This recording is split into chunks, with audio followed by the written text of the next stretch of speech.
This podcast is a member of the Place to Be Nation family. Visit us at placetobenation.com. The is unknown, and maybe even parts unknown. And we're going to be talking about some people that are from parts unknown tonight. Welcome to this month's journey through the Looking Glass. I am your co-host, Scott Criscuolo. Always a pleasure to be with you. It is August, and I believe this is our second August. I can't believe we're coming up on our 2-year anniversary of this show, which is just mind-boggling. And I always say it is quite funny that this is the only show that I do where I always open with a weather report. Because unlike a decent number, pretty much almost all the other hosts I ever work with, whether it's JR or Steve Willie or Nate Milton or any of the other crew, who are mostly they're pretty much all in our part of the country or even in Canada. But when I'm on with this guy, it's almost like another universe sometimes. But here in the northeastern United States, as we're recording tonight, I don't believe we've hit 90 degrees in the month of August yet, which is kind of crazy. I know this guy had issues, in his summer months and months ago. I doubt he's at 100 degrees where he is now. Good evening, David Hall. How are you? I'm doing well, mate. I'm doing well. It is a lovely day down under. Yet not quite parts unknown. I know that some people are a bit wary with what on earth happens down in the other side of the world. We're not quite parts unknown. Actually, talking about parts unknown, I always found it interesting. I've been doing a rewatch of back in '84, watching WWF in 1984, and you always get the guys who are announced as parts unknown, weight unknown. I always thought, well, they always sort of promoted wrestling in that time period as very similar to boxing. You had to sign contracts and you had to do weigh-ins. How on earth could someone be parts unknown, weight unknown when they've got to stand on a scale and probably got to show a license? I always found it interesting. That's but down here in not quite parts unknown Australia, we're starting to coming out of winter, and our winter got down pretty cool this year. We were sort of hitting around about 59, 60 degrees for a winter's day, and now we're moving into the 70s as we start to warm up. And I know for a lot of listeners in the US, they're sitting there going, that's not cold, that's a warm day. So, no, it's beautiful down here in the wonderful land of Oz, and it's always a pleasure to talk to you, Scott. I must admit it is a great privilege to be able to join you on a monthly basis. Yes, absolutely, and it is an honor, Dave. And again, we are almost reaching the 2-year mark. I know, that's scary. 2 years I think it'll be October. Will be 2 years. So I remember that very first show 1. We talked about CM Punk. Who now, years later, is still causing news and drama. But but here we are. So this, I guess, would be episode number, I don't even remember the number now. 23. 23. So, which is crazy. So episode 23. Now, like I say on all of my other shows that are like this, this is not episodic. So you don't have to, if you're listening to this for the first time, welcome. It's great to have you. You can keep listening. You're not missing. Like the first 22 episodes are not related to each other. So feel free to finish listening to this one. And then head back to the archive, placetobe.podbean.com, or any of your podcast catchers, Amazon, Apple Podcasts, Spotify, and go back and listen to the past episodes, because they're all awesome, but they are all unrelated to each other. This is not like the Place to Be podcast, which you do have to listen to in order. So just wanted to get that out there. So it is August, so of course that means it is Hog Wild Month. Get those engines ready to roll. Exactly. What happens in an alternate universe when you actually pay to go to a pay-per-view? But no, we're not talking Hog Wild. I don't know. Maybe next year we'll do a Hog Wild themed episode. Anyway, of course, no, I'm joking. Of course, it is as we all know, except for last year, it is always SummerSlam month, and SummerSlam, of course. happened a few weeks ago in Big D. Not Big D, the second Big D. Big D's Dallas, in Detroit. It was a fun show. So tonight, we are going to go through the alternate universe. And, Dave, tell us what we're going to do tonight, because we had a lot of chats. We were chatting a lot about what we'll actually talk about tonight, because SummerSlam, it's actually my favorite pay-per-view of the year, and I've talked about this on the past episodes. My favorite pay-per-view of the year, even slightly more than WrestleMania. But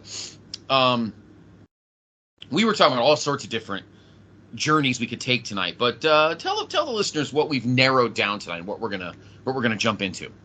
Oh, I think we're going to have some fun tonight. Last year, for those of you who have been joining us for a while, you might remember last year we just looked at a few different SummerSlams. We just sort of touched base on a couple of different ones and changed up a match here or there just to see what we thought it could have been different. Well, we're going to do a little bit of a similar approach. We're going to touch base on a few different SummerSlams, but I think one of the things that was the unique appeal about SummerSlam in the beginning in 88, 89 was this marquee tag team main event. You know, SummerSlam 88 was built around the Mega Powers and the Mega Bucks.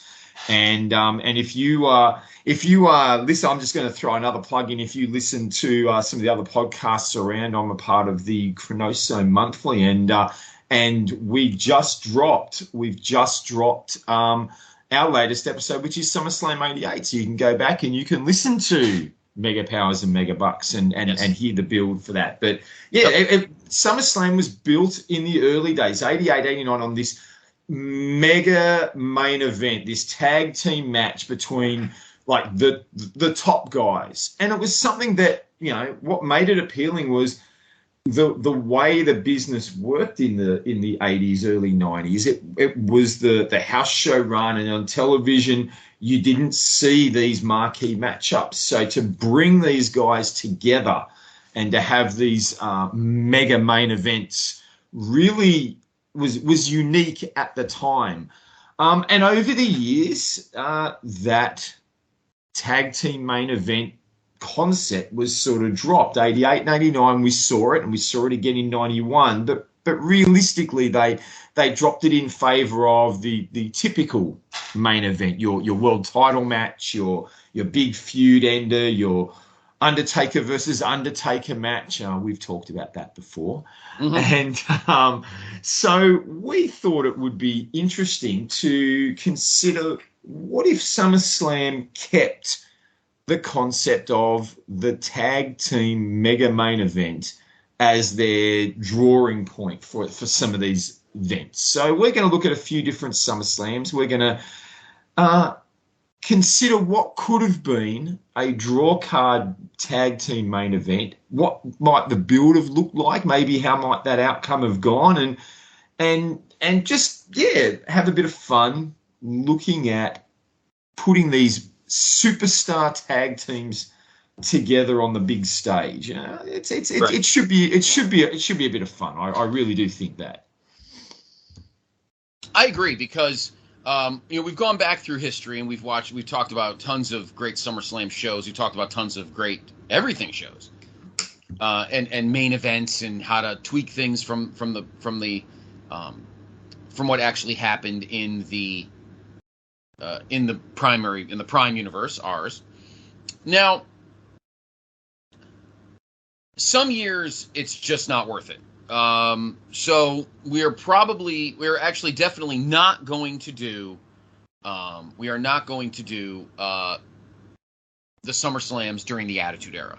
We're not going to do 97 through like 02, for two reasons. Number one, during that time, of course, during the Attitude Era, all the tag team main events, any main event involving myriads of main event guys, were all on Raw anyway. So, and once they hit the monthly show, you were getting a ton of the tag main events anyway, because obviously on the big shows at that point, they wanted to focus on world, championship matches, world title matches, IC tags. So SummerSlam became pretty much, and it still is to this day, this is the number 2 show of the year, of course, after WrestleMania. So during the Attitude Era, they pretty much, you've got You've got 1998. An example is 1998. The top guys you've got like Stone Cold and Undertaker and Mankind and Kane. They're your main events seen in '88. But that match actually occurred at the event at 1 month before SummerSlam. That was the main event, and it was on the main event on about 3 or 4 Raws in the lead up to SummerSlam. So that match happened over and over. We didn't want to sort of redo that concept. No, exactly. And Taker and plus they wrestled each other, I think, at the previous month of Fully Loaded, and Taker and Steve won the tag titles. So that's and then '99, you had the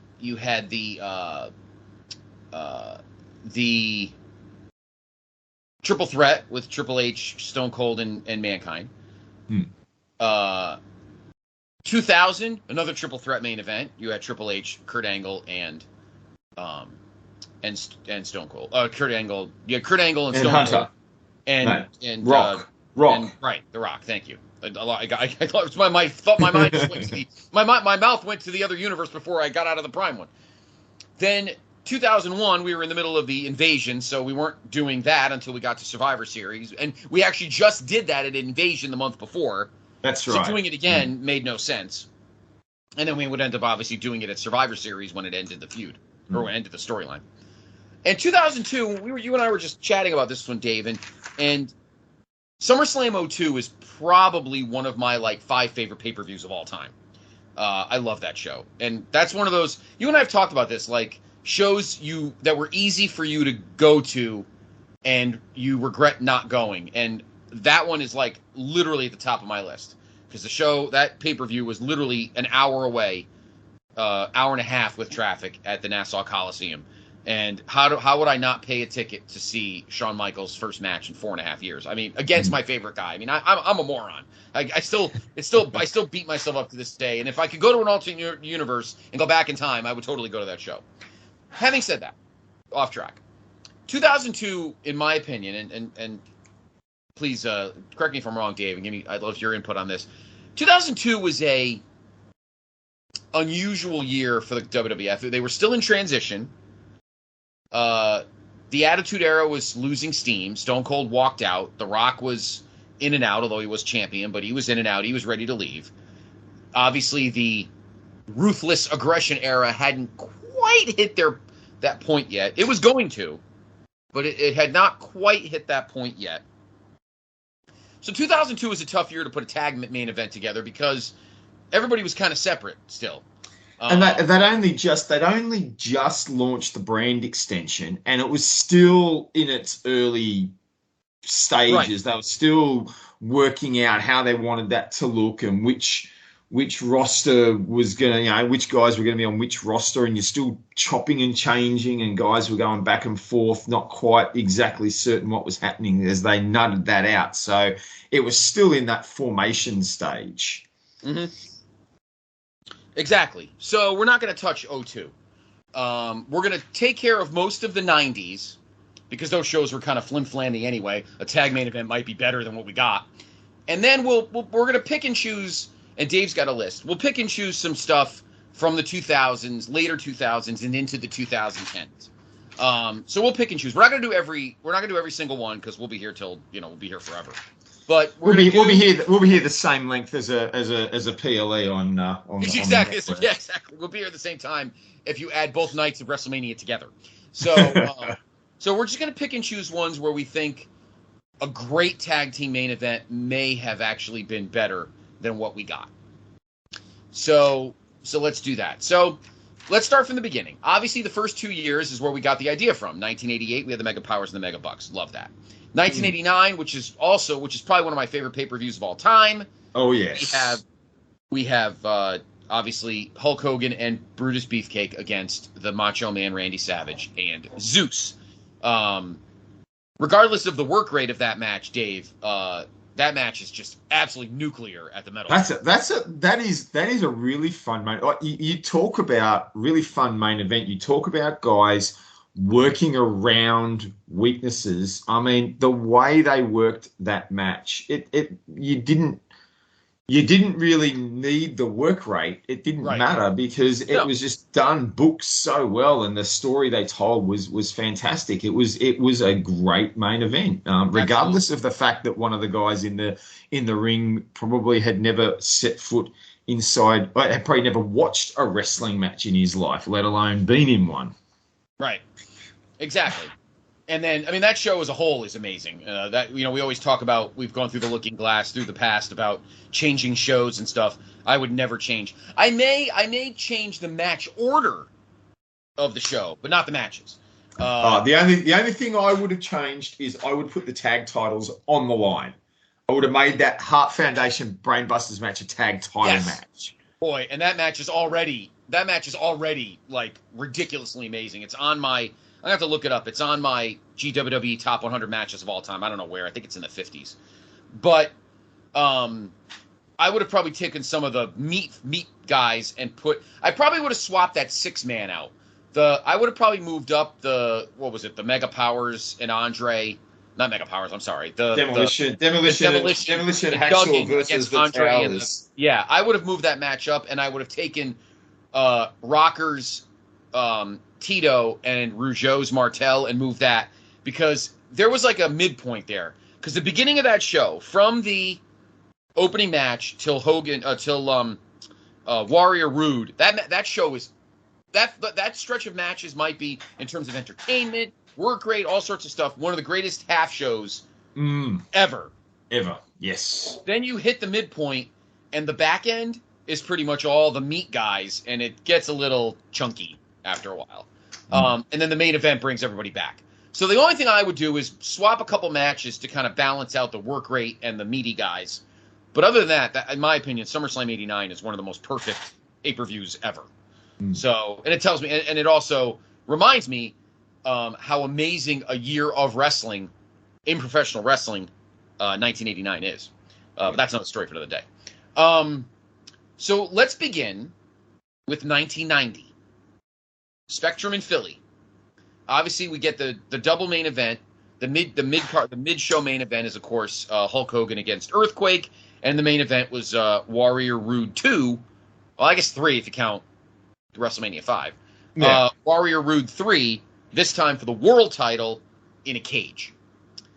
I'll admit, when they first announced they weren't doing a tag team match at SummerSlam, I was shocked. It really shocked me because it was, well, that's what SummerSlam is. The Royal Rumble is the Royal Rumble. Survivor Series is Survivor Series matches. WrestleMania is the big one, and then SummerSlam's the tag main event. And it absolutely floored me that they didn't do it that year. And I think it would have been at the time, and I'm probably going to, give a bit of insight as to where I'm going to head in a minute.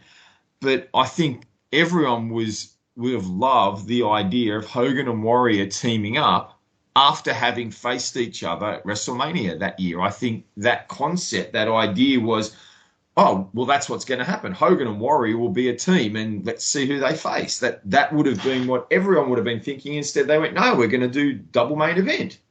Right. Exactly. So, and that didn't bother me per se, but 1990 obviously was a weird year. There weren't a ton of heels. Obviously, probably the most elevated heel in that stretch was probably Mr. Perfect. And he was obviously Intercontinental Champion, and he ended up losing to Texas Tornado. So, how about this for a tag team main event? How about this for a 6-man main event? You take those 3 matches and you make them one. So you do a 6-man, Earthquake, Rude, and Perfect versus Hogan, Warrior, and somebody else. I don't think I would do Tornado because obviously you're not gonna put him in a premiere thing. Maybe somebody like God. Well, this was when Hogan had just done his big return, and they'd done the whole Tugboat was egging him back in and encouraging him, and the Boss Man was his second at the event. True. I got a better one, though. Now, I don't know if it's because he was hurt or because they just didn't have a match for him and he ended up doing commentary. But what about slipping Piper in there? Ooh. Hogan, Piper, and Warrior against Rude, Perfect, and Earthquake in a 6-man. You don't have to necessarily make it elimination because you don't want to prolong the match if you don't have to, and you also don't want to take away the Survivor Series gimmick. Even though there were no monthly pay-per-views and Survivor Series wasn't for 4 months, but I still wouldn't do that. So what do you think of that? 6-man tag, Perfect, Rude, and Earthquake against Hogan, Warrior, and if he's healthy, that's the wild card. I don't know if they just put him on commentary because he just didn't have a match, and obviously he ended up having the surgery, and he was on the crutches from the motorcycle accident with his hip and everything. But if he's healthy in August of 1990, why not Piper and Warrior both hate Rude's guts. Earthquake and Perfect both hate Hogan's guts. So I think that would be a pretty hot Philly SummerSlam main event. Look, it certainly would be. It's an interesting dynamic. I think you'd really have an interesting situation there with Earthquake together with Rude and Perfect. That it's a very interesting dynamic. Although I just wonder if it might detract, like it might make it a bit awkward for them to work out how to really get that momentum, because you can just picture, Perfect and Rude bouncing everywhere and in and out with quick tags and really working, but Earthquake doesn't really fit. I don't know that he fits together with those two in a six-man style, because he's going to come in and he's going to be a lot slower. He's not as quick in and out of the ring. He doesn't move as well. It's certainly the star power is certainly there. I'll admit, when I was thinking about this, my first train of thought went to Hogan, Warrior, and Earthquake. And my first train of thought was Earthquake and Dino Bravo. And as horrible as Dino Bravo is in the ring, it only went there because you'd had that storyline that we've talked about before, that when Earthquake first came in, he attacked Warrior, and he and Bravo started feuding with Warrior, and it never really got its blow off. And then Hogan sort of took over the run and took over the spot with Earthquake. But I thought, I don't know that I would want Bravo in the main spot. Then I thought you could just as easily just combine the matches, like you said. You could put Earthquake with Rude and Hogan with Warrior, and I think you'd have the same.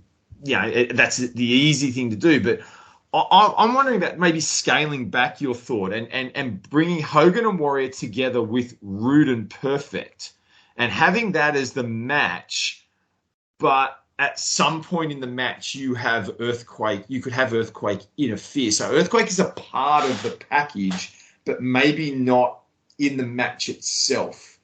And that allows them to continue to build, whether it be Hogan and Quake or Warrior and Quake, whatever direction they wanted to take out of it. But your main event then becomes sort of, especially if you kept Perfect undefeated, if you didn't have that Saturday night's main event lost, or even if you did, I mean, you've got this idea that Rude and Perfect, like you said, both hate Hogan and Warrior, and I think the match you would get with those guys would really be quite an entertaining match. I agree. It would keep things going. You've got Perfect and Rude who can afford at this point, we know they can both afford to take the loss. Perfect's already had he's now no longer unbeaten, but he's the IC champ. So you can have Perfect take a loss. He's not going to lose his belt. Rude has had enough losses now that he can lose. So they can do that. And on top of that, you never had any mainstream Rude Hogan match. So to put Rude and Hogan together in the ring would be a unique event. It'd be something that we never got to see. So I think that would be. I think, like I said, I'd scale back his 6-man to the 4-on-4 to the 2-on-2, but I would have Earthquake involved. I would have him as in the package, interfering at some point in the match. Maybe a splash on Hogan while the referee's down, or a splash on Warrior, so that they've got it looks like Rude and Perfect have got the match sewn up, and then you get the big comeback come out of there when it Right. all looked lost and beaten, and then they can get the clean win over one of the two of them, and it's not really going to affect Earthquake. Because I think that was the biggest issue I had with SummerSlam, is Hogan beats Earthquake in this main event. Yes, he beats him by count out, but he slammed him. He had it won. And it sort of took a lot of steam out of that feud moving forward when you consider it was their first match. And if you're wanting to run that through the house show circuit and SummerSlam and up to the Rumble, Right. having Earthquake do a run-in makes more sense. Okay. I like that. That's not bad. I think you've got all the main players. I think it's a hot. You've got emotion all around the ring. The fans are invested both ways, that they love one side and thoroughly despise the other.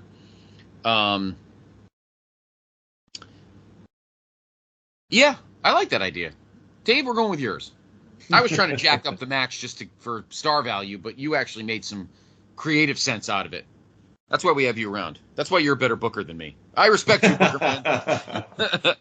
All right, so there's our 1990. It would be so Hogan Warrior and Perfect Rude, right? Is that what you said? That's right.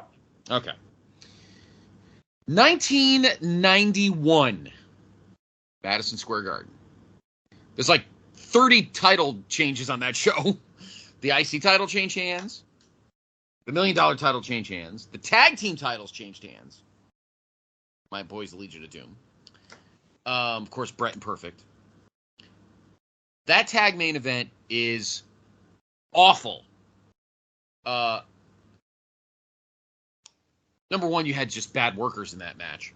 And secondly, we were months past anything with any juice between Hogan and Sergeant Slaughter. I mean, the Gulf War had been over for freaking 5 months at this point. We have a tag. It's just a bad tag. So let's sit back and think about this. Flair's not here yet.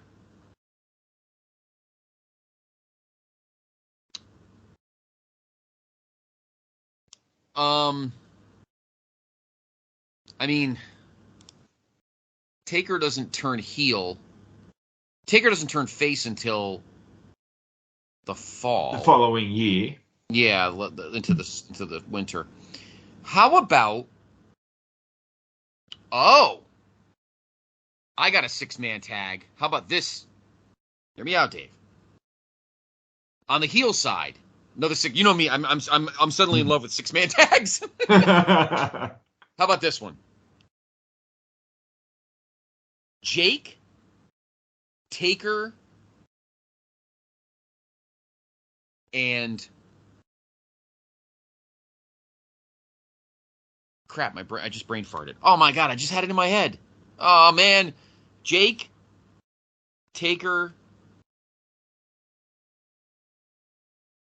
Oh my god, I just had it in my head. Slaughter? Not Slaughter.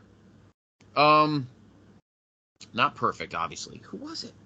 Jake, Taker. Oh my god, I just had it in my head. Jake, Taker, and somebody against Hogan. I mean, yeah, we'd have Hogan Warrior for the second year in a row, but Hogan Warrior, and there you debut Sid Justice. Now, Sid was not hurt yet. Sid wouldn't get hurt till the fall, but that I had the third guy in my head, and I totally lost it. Damn it. Can't think of it now. But you could do Hogan Warrior against Jake and Taker. Hmm. Do you still do the match made in heaven, or do we somehow torpedo that for another time and have Savage? Well, Savage is still technically not wrestling, so he's not wrestling yet. And look, that it still fits the concept. I mean, what was more hellish than Taker and Jake? I mean, come on, that's a match made in hell if I've ever heard it. Right, perfect. All right, so maybe Hogan Warrior against Jake and Taker. Maybe that's the tag, and you could have Taker. Jake will get pinned, but you could have Taker really work Hogan over. And that could be a prelude to what you're working on by Survivor Series when they wrestle for the title. So yeah, and you could still have Sid as the guest referee. You could have maybe Sid, right. Yeah, especially with it being Jake and Taker together. They could sort of run the idea that no one wants to referee the match. Well, I was about to say that would be perfect. You could do a storyline throughout the summer where the referees all go to Jack Tunney and go, I ain't touching that match with a 10-foot pole. He brings cobras in the ring. That's it, yeah. We don't want to have anything to do with it. Absolutely not. Leave me out of it. Sorry, not doing it. We're going on strike. And then Jack Tunney has to go find somebody that's got the guts to try to Law and Order that match. And then you and then you do the same thing, and then you bring in Sid. Yeah. Because Flair obviously was still ticking the clock on the no-compete. So you can't bring him in early. Like, you can't bring him in July because he left before the 91 Bash. That's why he technically, quote, couldn't wrestle until Survivor Series. I think that's when he first wrestled, right? He was doing house shows in 91, right? Yeah, he made house show appearances before then. Right, so maybe well, you know what, that makes sense, because even if the no-compete was 90 days from July, he could have started wrestling in late September, early October. All right, that makes sense. Yeah.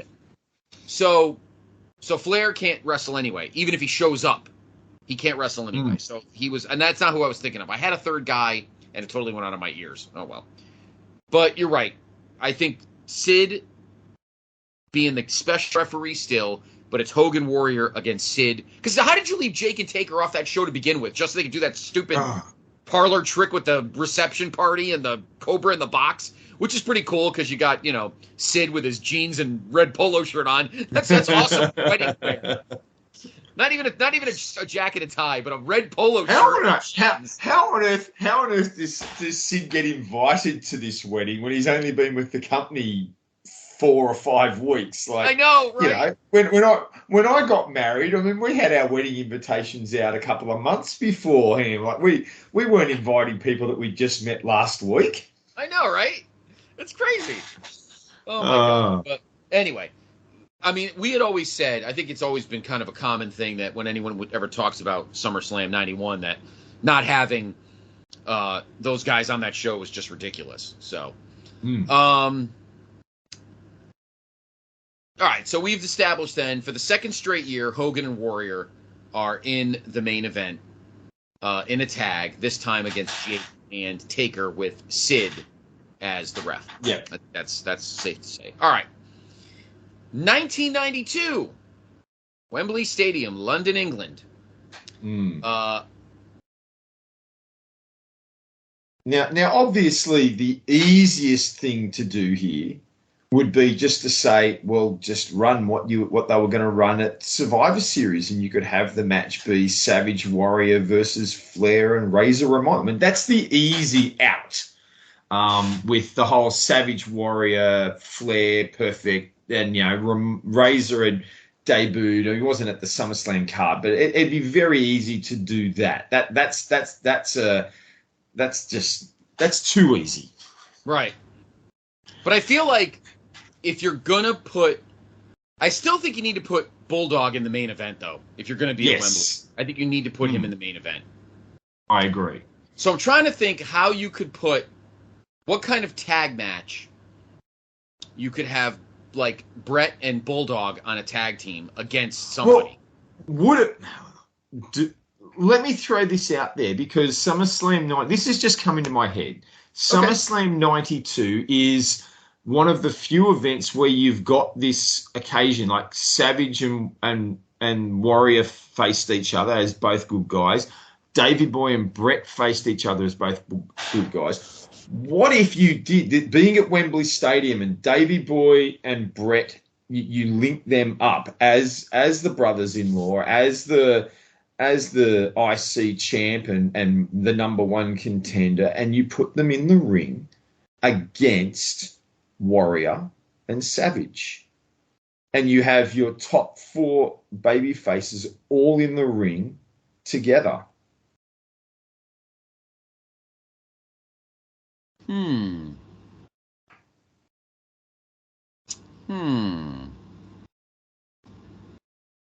Interesting.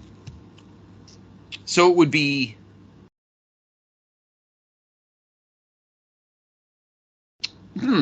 So lay that out to me again. So I'm picturing it being like, if you're wanting this idea in 92, you have this concept that that they announced they're going to Wembley Stadium, and they announced straight out, we're keeping this concept that it's the big tag team main event, and they announced Wembley Stadium and just straight up announced Davey Boy Smith will be in the main event. He will be on one of the teams.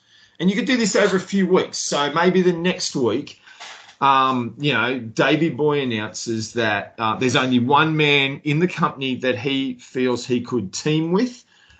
He's talked to Jack Tunney. He's had conversations, and he's going to team with the Intercontinental Champion, his brother-in-law Bret Hart.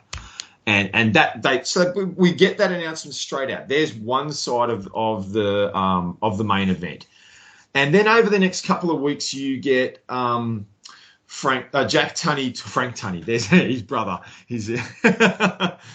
Jack's lesser known brother who handled the finances in the business. So right, exactly.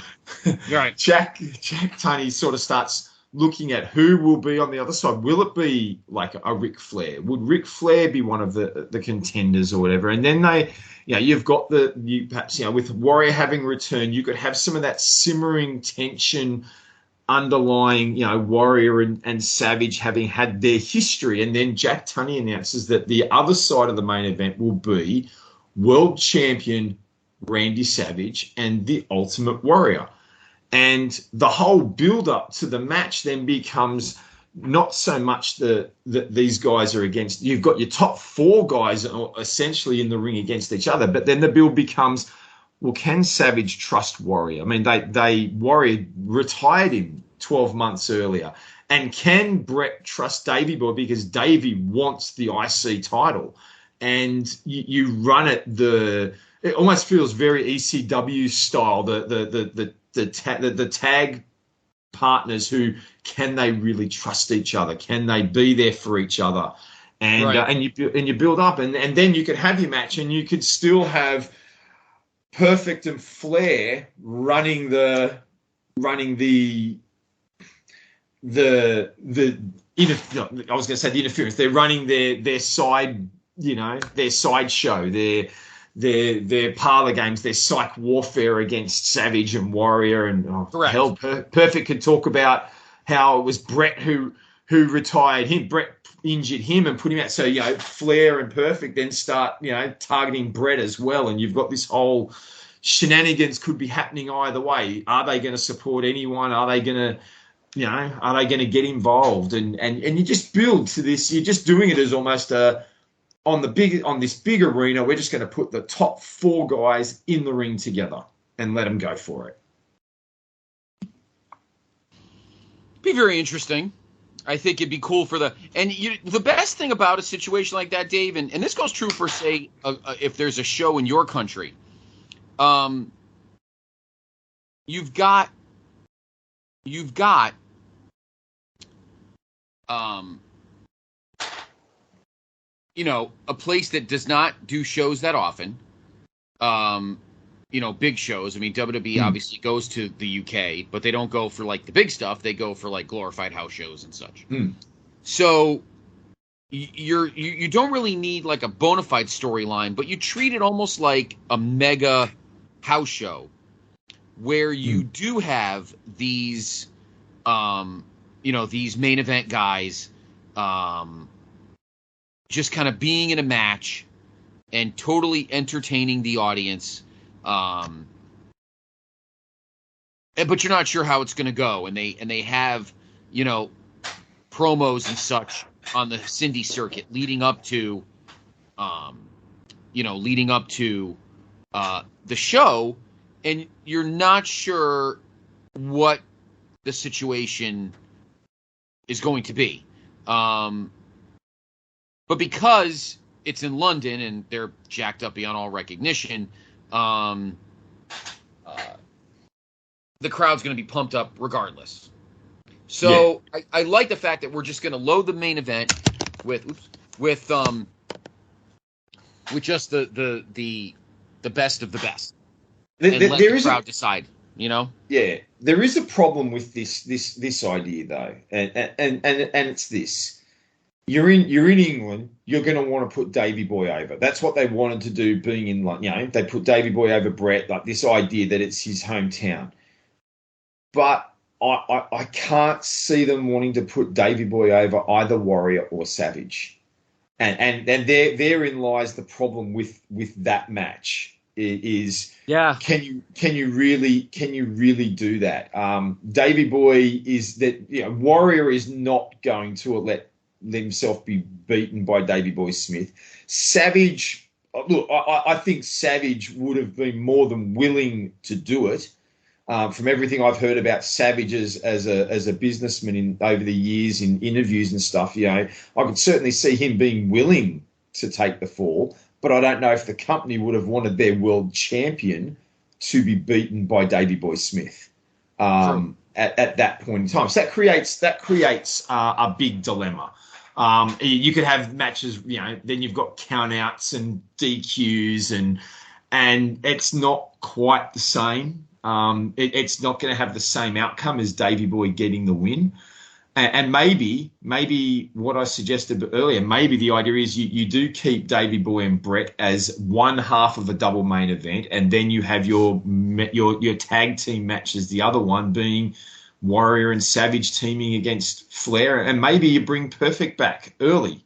Maybe Perfect makes his return, and it's Flair and Perfect in Perfect's return to the ring for all the crap they've given Savage over the last 6 months. Maybe you do that, but I'm just worried. I love the idea of Davey Boy and Brett versus Warrior and Savage. I think it'd be a great spectacle, but I'm just worried the finish could be a letdown to the crowd if you're not going to have Davey Boy get a pinfall victory.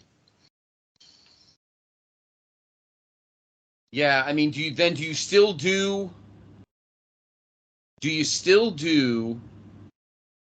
Brett's Brett?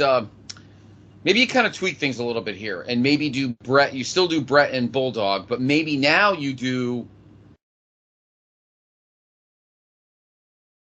Savage, Warrior, and Flair.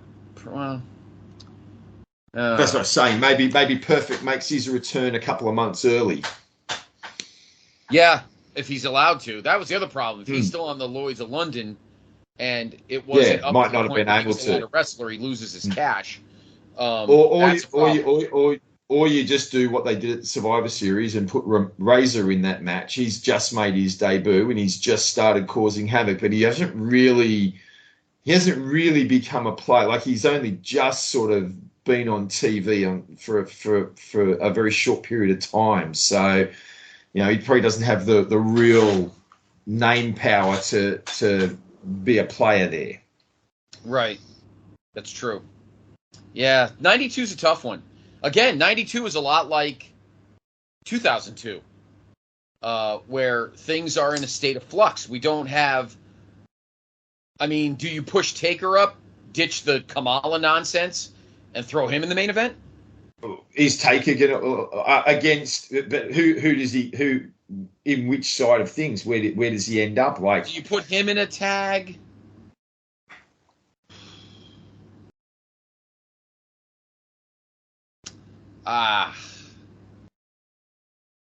Yeah. This is a chance. This is a choice where, this is a choice where Davey Boy at Wembley is actually causing a creative problem. You know. Yeah. But look, yeah, like I said, I think the best option for a match is Davey Boy Brett versus Warrior Savage, and Davey Boy gets, look, if we want to have some fun with it, whether they would have done it or not, your ultimate, your crowd pleasing moment would be, Davey Boy gets the win. He gets a pin on Savage. He drops him with the power slam. Perhaps Flair and Perfect and Razor all come out and they start causing havoc, and there's fights going on and whatever, and in the process of it, Savage cops a backhand or cops a half a chair shot. Nothing like, it's just Flair being a difficult person, Flair being the great heel. He wallops, Savage in the back with a chair while, maybe Razor and Perfect are beating on Warrior, and Brett starts chasing Flair as a result. But because of the chair shot, Savage stumbles around and Davey Boy picks him up and drops him with a power slam. And he gets the win. He gets the big win. It protects Savage. The crowd go nuts, but your ongoing storyline allows Savage to blame Flair and keep that feud going, and Davey Boy can then turn and go, well, I beat Savage. I want a shot at a belt, whether it's the IC or the World, and maybe he gets an IC title shot at Saturday night's main event instead. Yeah, I mean, you could extend whatever happens to Shawn Michaels at some point. At that point, he had no clout, so he just got to suck it up and deal with it.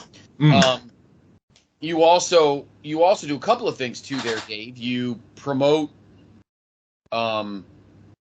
Savage Flair continues for the title, and you start working the seeds for Flair and Brett. So that was the plan, even at that point, for Flair, for Brett to become champion eventually. So it's funny that's a tough one. That was a good one to work out. That was not 90 and 91 were fairly easy. I guess the common denominator is we didn't have Hogan, so and I didn't want to bring him back because that would have just been a big problem. So,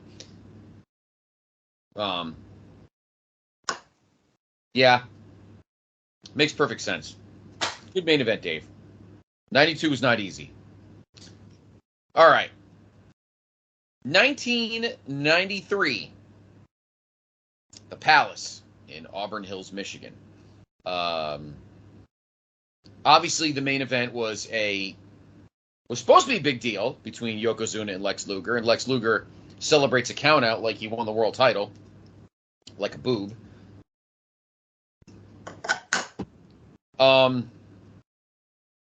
The number 2 babyface is obviously Brett. Camp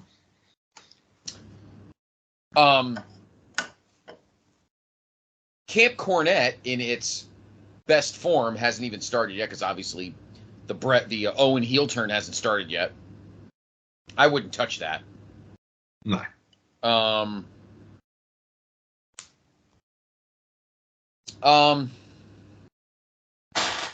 I don't like Brett and Luger against Lawler and Yoko. That's terrible. That's an awful match. No, I'm thinking if you want to combine matches and if you want to hide someone's weaknesses, how about Luger and Taker versus Yoko and Giant Gonzalez?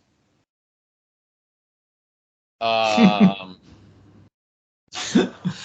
who should never be in the ring, ever. Yeah. Wow. What a heel team. Good grief. Wow. That 93, oof. That roster's a little thin. You have had Ludwig Borger join the company, although this is sort of his first. It's probably too early to put him up into the main event with Yoko as a tag partner. Right. I'm worried that's issue. What about Bam Bam? What about Yoko and Bam Bam? Bam Bam had just been runner-up in the King of the Ring.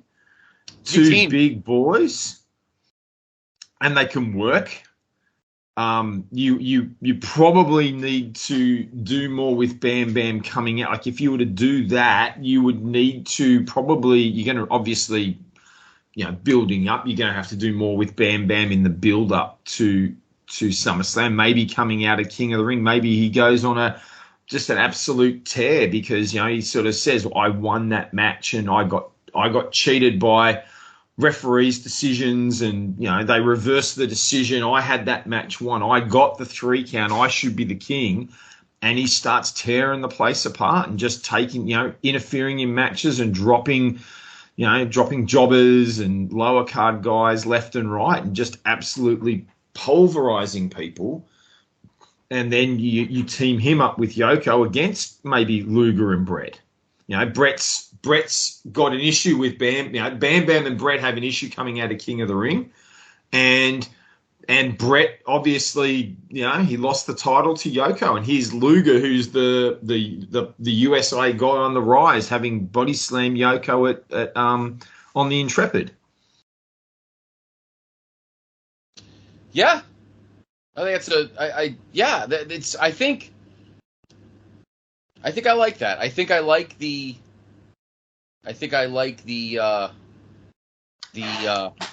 Bam Bam connection. I like that. The other alternative, if we want to have some fun with history, another alternative. You don't have Luger do his face turn building up to SummerSlam, and you keep him heel. And he teams with Yokozuna against Bret Hart and Mr. Perfect.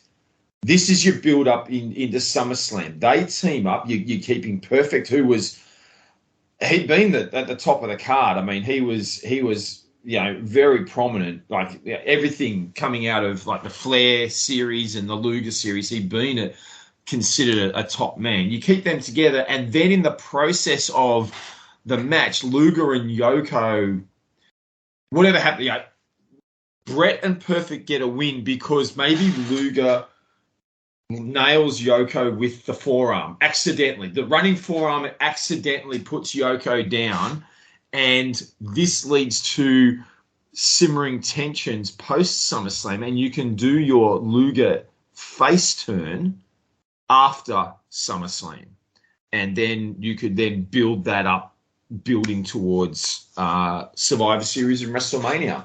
And you don't have to have Luger win this first match by count out and stuff up that entire storyline in one moment.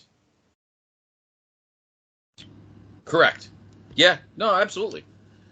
I also feel like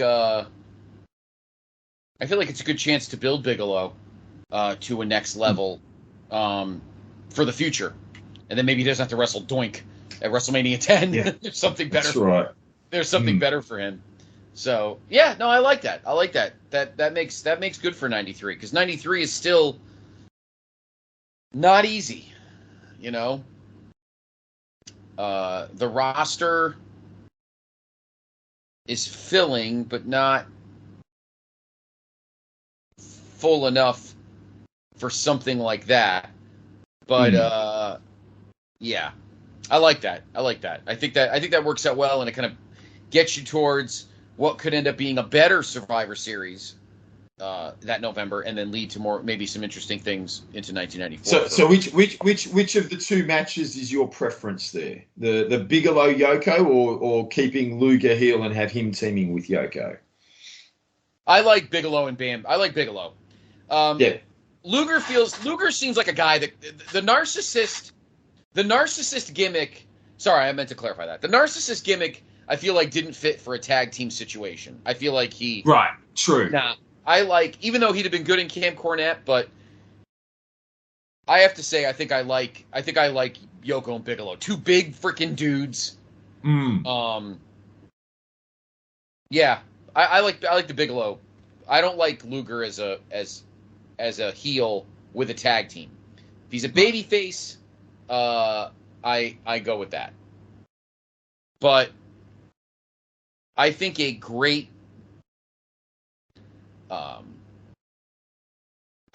heel team of two guys that combined would weigh almost freaking 800 pounds. And Bam Bam Vincent Gorilla talking about how the ring has had to be specially reinforced for the match. Yes.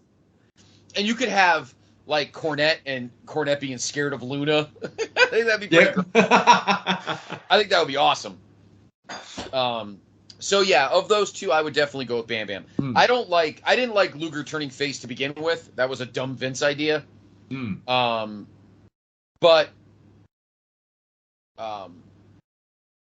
But if he is a heel, I would not put him in that match. I just don't think it would fit. I don't think it would fit well. I would keep Luger a heel in a match with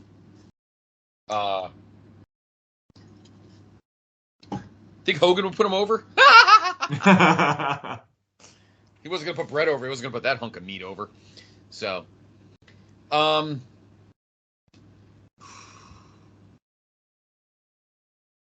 Chicago, Illinois, 1994.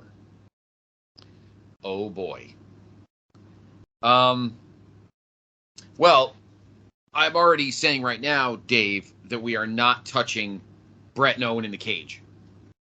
So we somehow have to figure out if in an alternate universe, if we are going through the looking glass and we're stuck with an underfaker, do we make it a tag?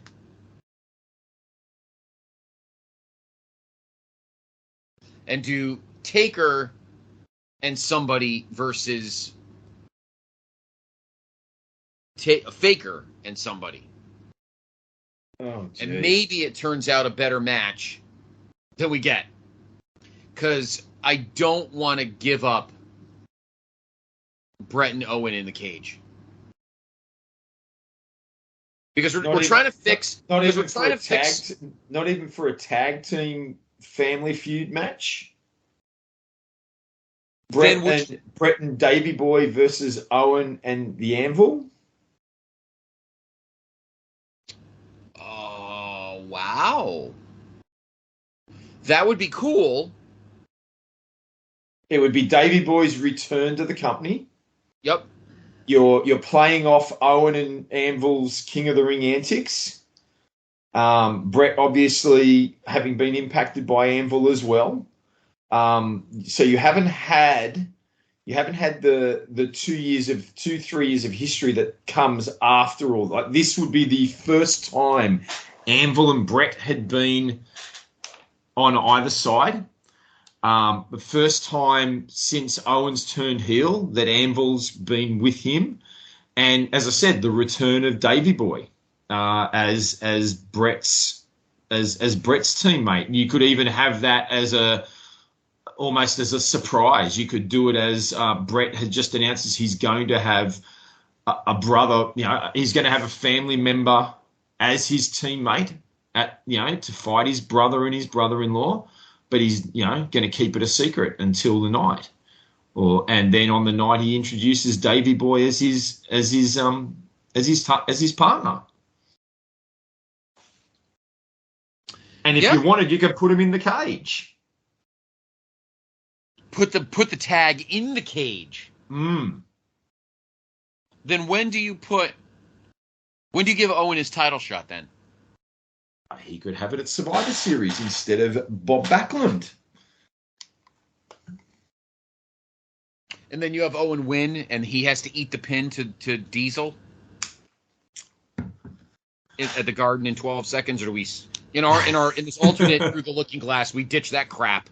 Well, don't forget, if you want to know more about better 1994-95 storylines than in real life, go back to our episode we did when we did our tribute to the late great Scott Hall.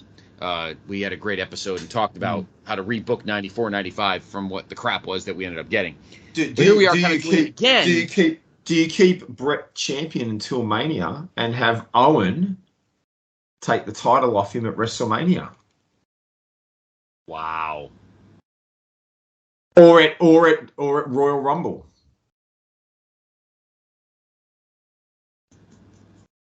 And maybe have Owen. And then you could have Diesel. If you could have Owen beat Brett at Royal Rumble, and with tons of shenanigans, and Diesel could win the Rumble, and then he could face Owen for the title at WrestleMania. And Owen could just like stack it with Sid, and like almost the same thing with Shawn.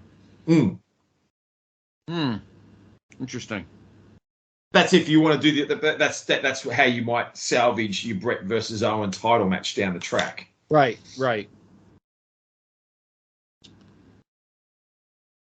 It's one option. Yeah.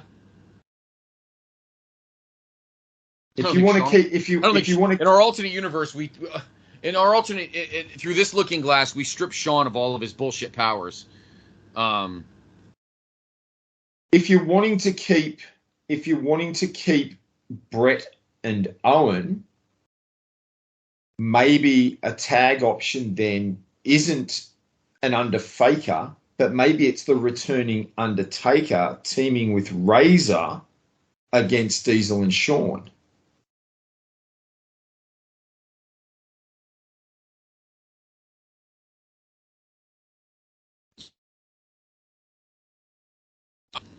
Yeah. Oh, yeah.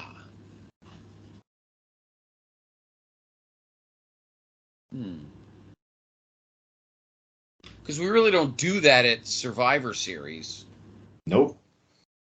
So, because we have the singles matches. And they've just become tag team champions, Diesel and Shawn. It can be a non-title match. They only won the belts, the night before or 2 nights before. So you could have that as a non-title match. And it could be Razor talking about, he has the mystery partner. And DiBiase could have been talking. You could still keep some elements, like you could have the whole Ted DiBiase talking about how he brought the Undertaker in and he's going to bring the Undertaker back, and Bearer maybe appears and says no, he's going to bring him back, but you don't do the Undertaker match, but you have the Undertaker as a surprise partner for Razor. That would be cool. Because there's 2 guys that never cross paths. Whether on the same side or opposite sides.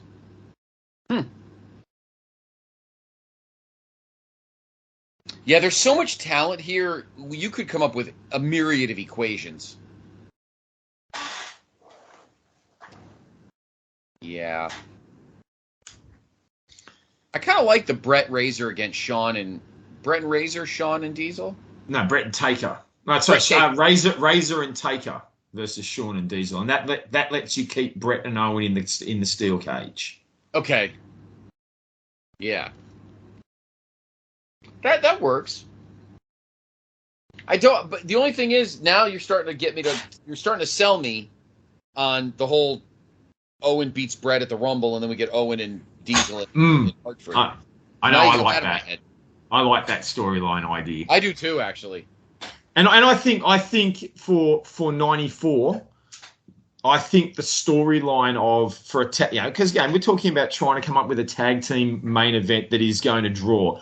I think the Brett Owen storyline and bringing Davey Boy back as his return to the company, I think that sells. I think that's a draw card because of where Brett and Owen were, because of Owen's victory at WrestleMania, because of where Brett was now in the company. He was the guy. He was the number one person in the company now.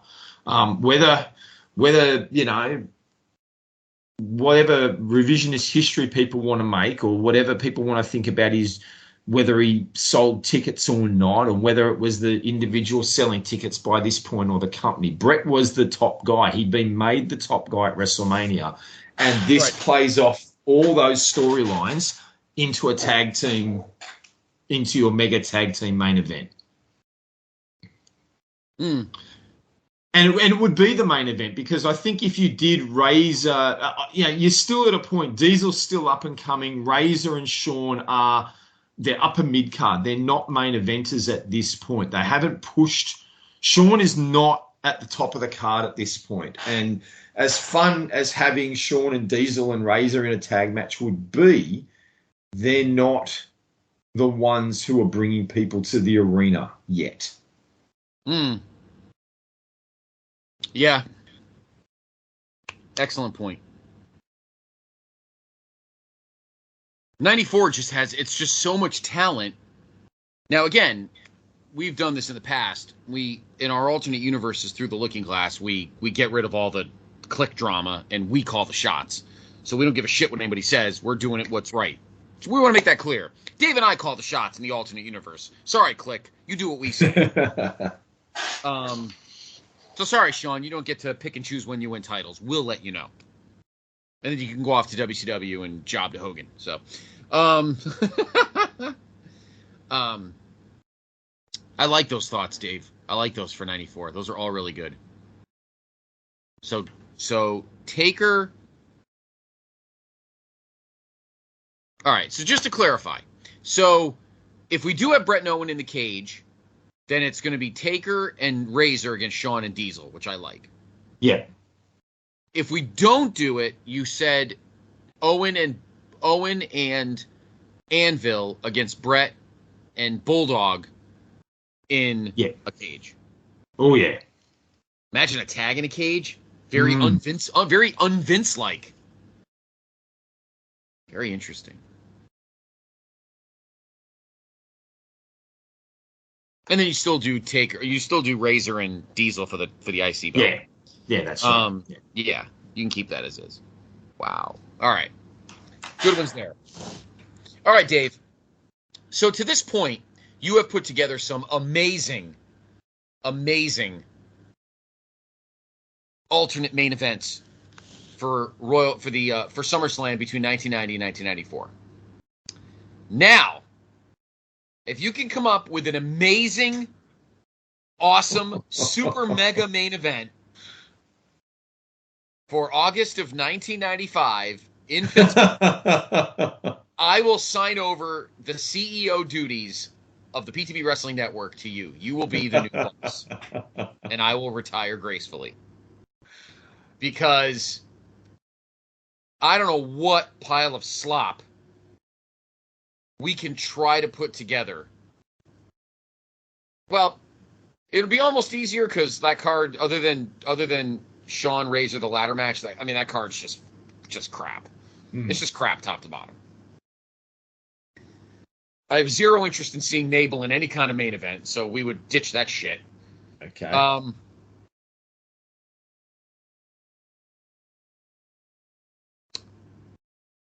So what do you think? Oh dear.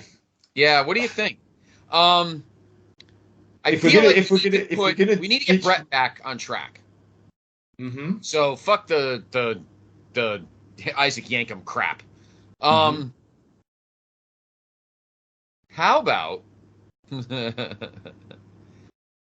about Brett and Shawn against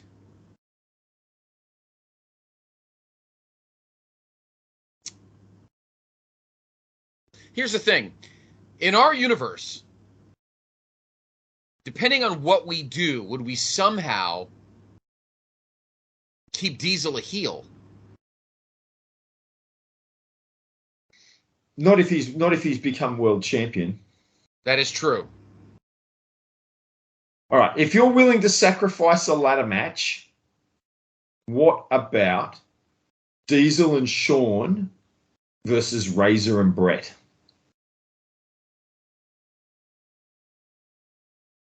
Wow.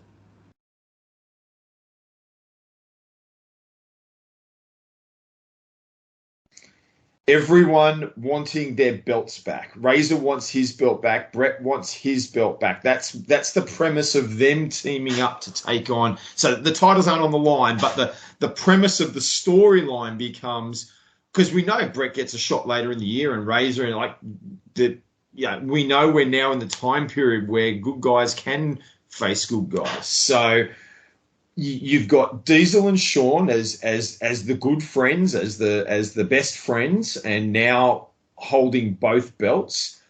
and Razor and Brett are put together or join forces for a shot, with maybe the premise being that if Razor or Brett gets, scores a pinfall or gets the victory, they will earn themselves a title shot at a subsequent event. Maybe Brett gets, some form of, something on Diesel. I don't know. I have him beat. Maybe you have to have Diesel and Shawn. But yeah, look, Diesel and Shawn versus Razor and Brett. The rest of the card is going to absolutely suck. But yeah, I think that is, if you're looking for a top-notch main event, that's probably it. Yeah. But I like that. See, 1995, because we gotta get Mabel out. He's cooked. I'm kind of digging this whole. It's an interesting dynamic, and it really requires good writing in a year where things are not great creatively. You want to say, listen, guys, we're all friends here. Even Brett, who's not in the clique. But again, in our universe, Dave, the clique can suck it. Ha! Listen to me. We call the shots. And we're going to say, listen, Brett and Razor want their gold. Brett wants to be the world champion again. Razor wants to be the Intercontinental Champion again. Let's have a nice, clean, competitive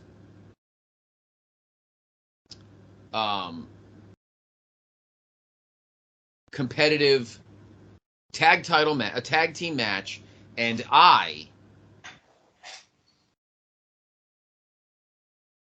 will decide that if you somehow beat us, then both of you will get title shots down the line. And then at Survivor Series, Brett gets his shot with Diesel and Shawn gets his shot with Razor, and that's your double main event at Survivor Series 95 in Washington. Yeah, that's one option. Yeah, I like that. I like the way you do that. The only issue comes down to, you'd have to have Razor and Brett get the victory, but you probably do it. You probably would have to make sure they're not. So it might be maybe Brett gets a roll up on Shawn because you need to ensure that Brett hasn't beaten Diesel and Razor hasn't beaten Shawn. Right, you would have to do a crossover, and you're not going to have Razor pin. You're not going to have Razor pin Diesel for the second year in a row. No, if that's your plan. No. The other alternative would be you put the two singles titles on the line, and if Razor or Brett get the pin or the submission on Shawn or Diesel, like whoever they pin, they win that person's title. So, you could have Razor beat. You could probably realistically have Razor beat Shawn if you wanted.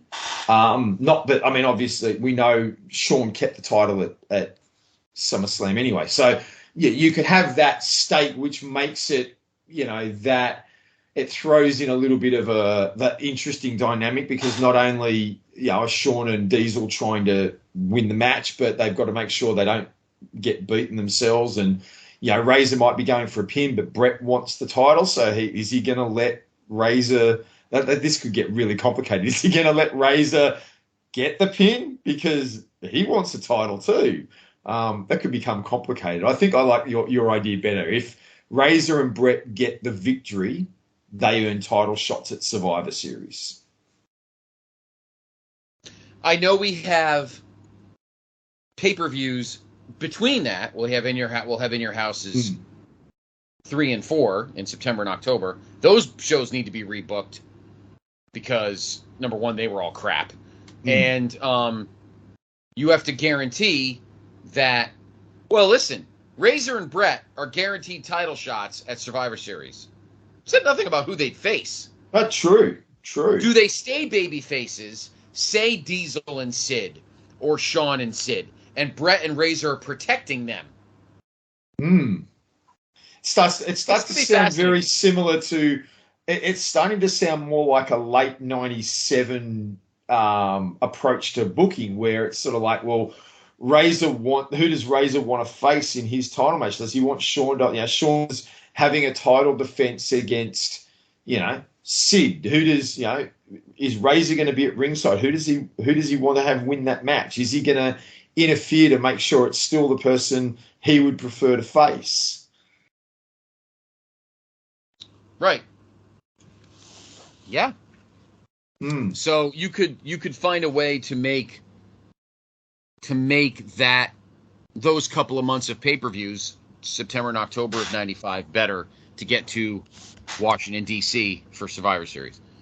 But I think that would be a great tense tag match at SummerSlam, and the fans will just be thrilled to see their 4 guys wrestling. They love all 4 of them, so they're not sure who they want. Will that kill the energy buzz?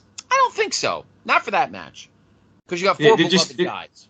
Yeah, there'll just be nothing before it. Like the undercard would drop even further than what it was. Yeah, the undercard would be pretty crappy because you got to stick Mabel somewhere if he won King of the Ring. You got Jarrett. Well, Jarrett was gone, I guess. Well, no, he came back. No, Jarrett came back. He was only gone that little time after In Your House too. No, Jarrett was gone at this point. But he came back though because he's wrestling at the. Well, I mean, I guess he didn't come back. Now that I think about it. No, doesn't come back until much later. December. Because he lost the title to Sean, and it was after that, not long after that they did the whole, they were going to do the roadie thing, and Jarrett and Rhodey bailed and left the company for a short period of time. That's right. I was trying to think of the timeline there. Because I know he's back because he wrestles at Rumble 96, and then he's gone until he comes back at the end of 97. The whole time he's in WWE. He's in WCW. Yeah, it'd be very interesting how we could do that through 95 with those couple of months of what ended up being lackluster crap in Saginaw and Winnipeg, those poor towns, before we head to DC for Survivor Series. Yeah. You did a pretty good job there, Dave. Maybe I should sign the papers. Maybe I should sign the papers over. The best thing we did was get Diesel out of the main event. Mabel out of the main event. Mabel out of the main event. But that just, I think everyone who's listening has just gone, you just made the pay-per-view 1,000 times better by getting Mabel out of the main event. Doesn't matter who was in there. Exactly. All right. 1996, Cleveland, Ohio.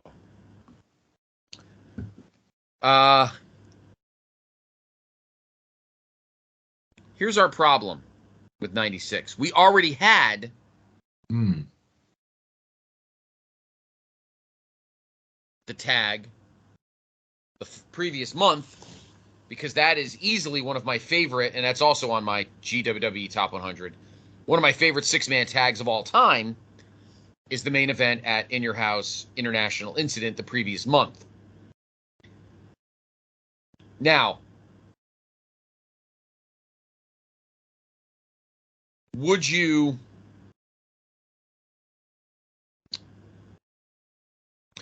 have Vader and Shawn do something else at International Incident, have the tag at SummerSlam, and then at In Your House Mind Games have Shawn and Vader? Or, now again, Dave, this is our alternate universe, our trip through the looking glass.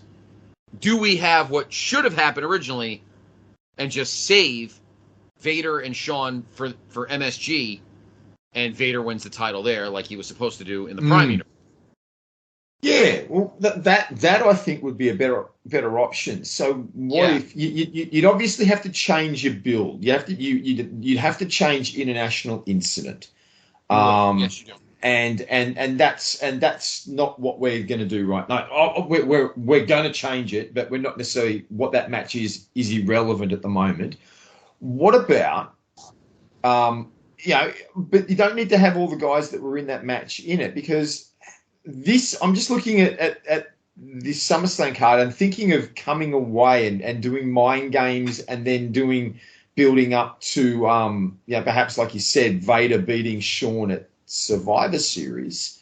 Right. What if the match was Vader and Mankind versus Shawn and Taker?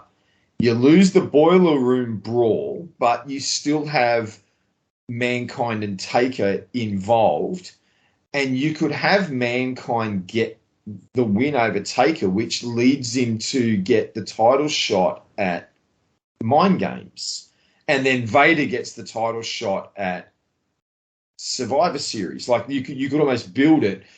You could have the build being your big match. So Vader and Mankind, two very unconventional, very different things. Shawn and Taker is a very, very unique, they'd never been partners really, but they're the top two baby faces in the company at the time.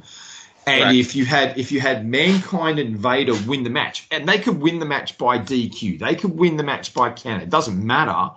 But if they, by winning the match, then or you could have, like I said, you could have maybe Mankind or Vader get the pin on Shawn, and then at Mind Games, Mankind faces Shawn for the belt, and the winner of that match will meet Vader at Survivor Series. Okay. I kind of like that. I like Then you Shawn still... and Taker.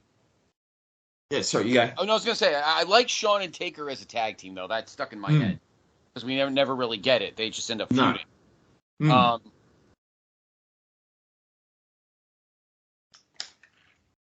Yeah, I think I like that.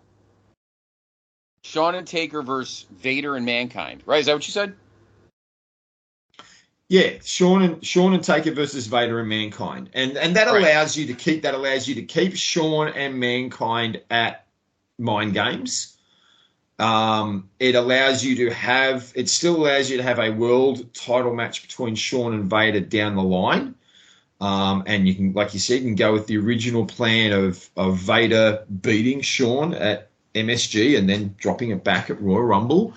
The only thing you lose out is Sid's little run, and he can be utilized further in 97. And it probably allows Shawn to not have his hissy fit when Vader doesn't lie in the right place in the ring and essentially sabotage the rest of Vader's WWF career. Pretty much. I think it'd be very interesting, and I think Mankind and Vader as a tag team, like while WWF never acknowledged histories, a lot of fans would know the history of Vader and Mankind in WCW, and just even having them together as a team. I mean, Foley talked about in his book how they wanted to do that, coming into WrestleMania, he wanted to do the whole, revisit that feud with Vader in 98, and he didn't get the chance. But or 97? But can you picture a world where Vader and Mankind team up, and then the whole build around Michaels and Mankind for the title? You've got Vader sitting there; he can have interviews. I don't care. I will beat either of these guys, and you'd have that concept. Well, if Mankind was to beat Shawn, him and Vader would be an interesting main event. People wouldn't be discouraged by that, and you've got lots of underlying tones there. You could have Paul Bearer turn on Taker. You could have Paul Bearer turn on Taker. Maybe it's Mankind pins Taker and Shawn doesn't take the loss, but by losing the match, Mankind gets the shot at Shawn and the shot at Vader, and then you've got your Survivor Series matches become Taker and Mankind and Vader and Shawn, which is where they were heading anyway. Right. Yeah. Because I think you got to keep... the main thing here for me is, with everything, with the plan you've laid out, is we got to keep Vader strong. And in the Prime universe, that of course did not happen. And he in our universe, he doesn't have to call himself a fat shit. So, or whatever he said in '98. Yeah, I like that. I think it's a good plan to keep Mankind strong, because I don't think they ever planned for that gimmick to be that, and that got hot.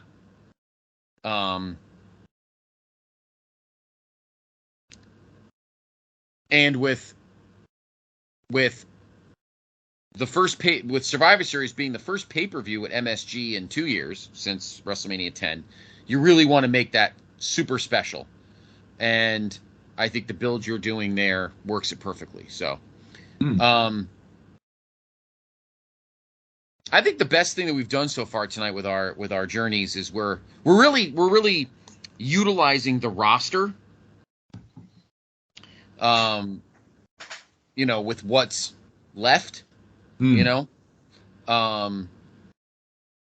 is not much, and really maximizing the talent,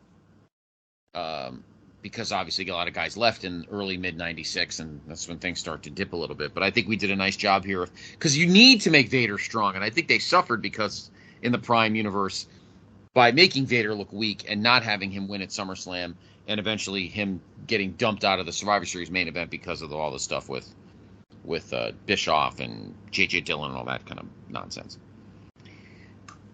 I think we put some really solid main events together here, Dave, between 90 and 96. So like I said, we will skip the Attitude Era, because trying to make tag team main events for that was just not going to work. Most of them occurred either on the previous pay-per-views or on Raw. They didn't do that in the 90s on Raw. Well, Raw didn't start until 93 anyway. But even in those 3 years, they didn't do those kind of matches yet. That would start during the Attitude Era. And trying to make tag main events for 97 through 02 would be a mess. Because you did a lot of them at Survivor Series in those years. And it'd be very hard to try to switch those. So, what are your thoughts on 2003? 2003, I think when you hit those early brand split eras, you really need to look and consider putting guys from alternate brands together. That's where the big money mega matches come from, because you don't have guys. Yeah, again, if they're on the same brand, they're going to be in those matches like they were in the Attitude Era. So it's got to be that. So 03 is, we've got the rise of Goldberg. We've got in the company, you've got Goldberg and Hunter as one main rivalry. And I think if you're going to do a tag event, you probably have to have Goldberg on one side, Triple H on the other. That's one half of each team. So then if you look at what are your other options and who are you going to have, you could put Kurt and Brock with them. I don't know that I would want to. I don't know I'd want to lose the Brock-Kurt series that was on at that time. But what if looking at mega stars and mega players and people who probably didn't have anyone to really work with, what if Goldberg teamed with Taker? There's your babyface side of things. Oh. Okay. Goldberg and Taker become this mega tag team. You've got Hunter on the other side, and maybe, I don't know, 03, I mean, maybe Vince? I'm throwing this around. I'm not so sold on that, but, I mean, Vince was at the height of Vince being the mega heel. He'd just done the whole thing with Hogan earlier in the year, and he'd done, Zach Gowen and Steph, and I mean, this is Vince at his absolute, probably maniacal best after the Austin feud finished. How does that grab you? Or have you got someone else that could tag with Hunter? I kind of like the Vince thing. I think that's fucking hilarious. Because I mean, you look at the rest of 03, and I mean, who were the other heels? Jericho, who was back on Raw. Yeah. because he just gone. You've got Evolution. You've got Brock has just turned heel again.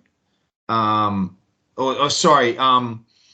This is it's the match at SummerSlam when Brock turns heel again. He faces Kurt, but prior to SummerSlam, he was good guy. So Kurt and Brock was a babyface match, and it was just that Vince came out in the match and they turned Brock heel during the match. But outside of that, SmackDown didn't have. I mean, you had the rise of Cena. He just had the series with Brock, but he was still lower mid card. Oh yeah, no, he wasn't. He wasn't ready for it yet. So really, top line heels, you do not have many at this point. That was part of the difficulty the company was facing. I mean, if you've got Evolution together, would you have them in another tag? Because I mean, if you've already got, well, Batista's hurt because Batista doesn't come back. I mean, we have to see how we do that in our universe. But Batista was hurt. So would you do Vince, Orton, and Triple H? Or would you do Triple H, Jericho, and Orton against Taker,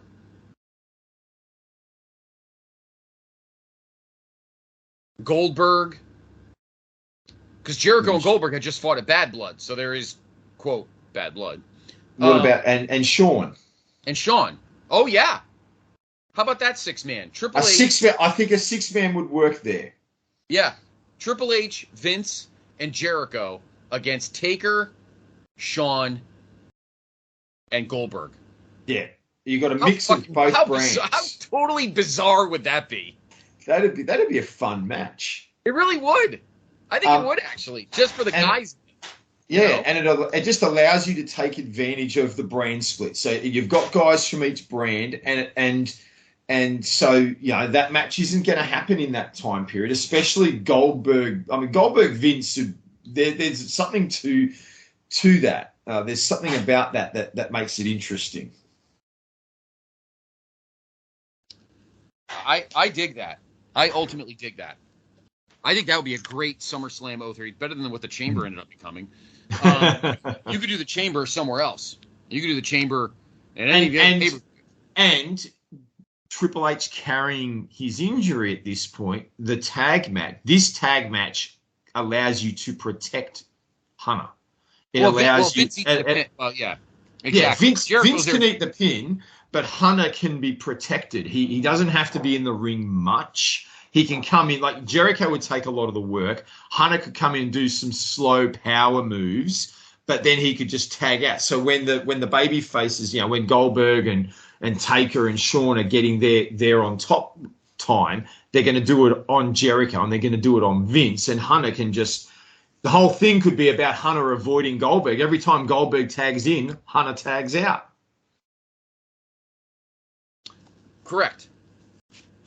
I think that's what you got to do, because he's got the bike shorts on, so he's obviously having issues. So I think that makes perfect sense. Yeah, makes perfect sense. Yeah. We're gonna do a couple of more chronologically, and then we're gonna bounce ahead and pick and choose some. Because another show that could really use a revamp, in my opinion, is the following year. 2004. That show's just flat. Now, it has nothing to do with Orton beating, He Who Shall Not Be Named. That's got nothing to do with it. Just that show is flat. That Taker JBL match is garbage. You do get Kurt and Eddie, which is a solid match. But I think what would be funny is because it had the whole Olympic theme, I think it'd be pretty cool to really brand it up, or just heel and face it up. Well,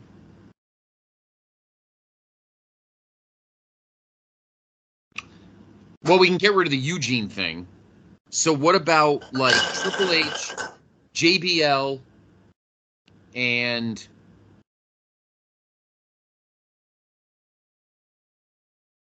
need another good heel. Well, if you want to stick to the tag, to just a regular tag, as much as he who shall not be named, we try not to name him. But 04, let's just put things in perspective. 04 was a year that was highlighting he who shall not be named, and his good friend Eddie. Now, right. I know Eddie had dropped the title at this point, but what if, and if we're building to a SummerSlam mega match, he doesn't have to have dropped the title yet. What if Eddie and Benoit team up after you've got that massive Mania moment? That really builds on the back of that, and they're up against Hunter and Kurt. Mm-hmm. Yeah. And I think that would just, you're looking at a match there that would just, I think it would really be something to watch in ring. Benoit, Eddie, and Kurt on their own would be worth, the money there. But to be fair, Triple H was, he certainly had a better year in ring in 04 than he'd had in 03. He worked hard in those triple threat matches with Benoit and Shawn, and he showed that he could still do what needed to work. And again, a tag match, you work around. He brings different style. Kurt is the quick pace, and Hunter would slow it down a little bit.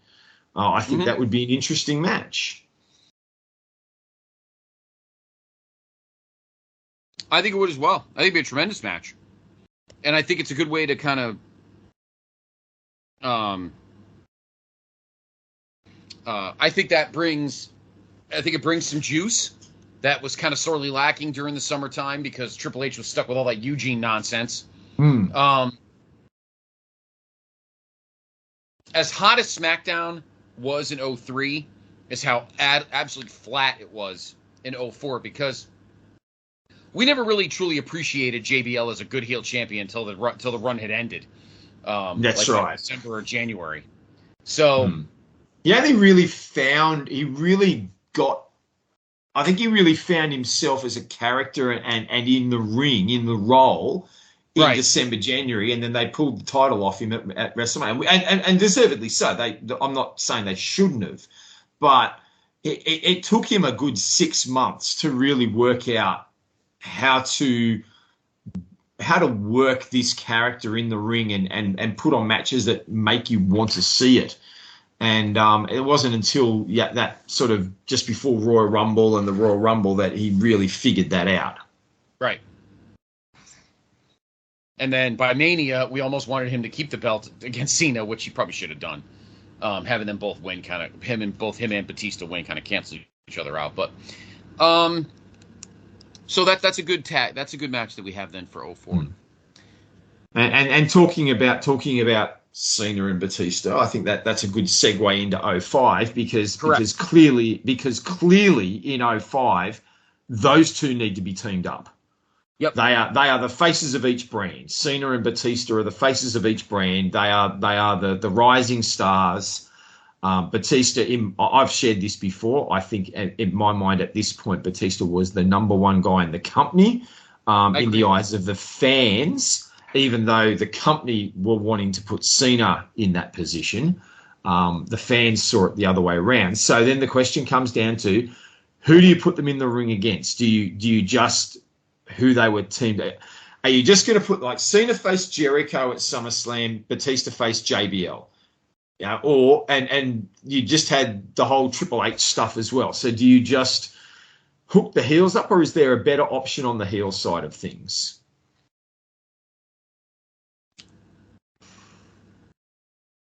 Cena and Batista against Jericho and Kurt? Nah, I don't like that.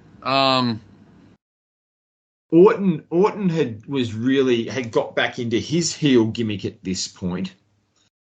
It was back to the Legend Killer because he was feuding with Taker. Do you pull him off the Taker match and put him in there with Orton and Batista, with Cena and Batista? I mean, it would be a match. I mean, it would be a very symbolic match because you would be promoting literally the future of the company for the next several years.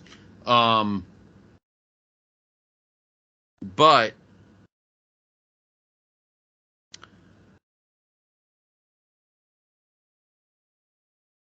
Is Taker feuding with? No, that's 2006. He's feuding with Orton. Oh yeah, him and Orton.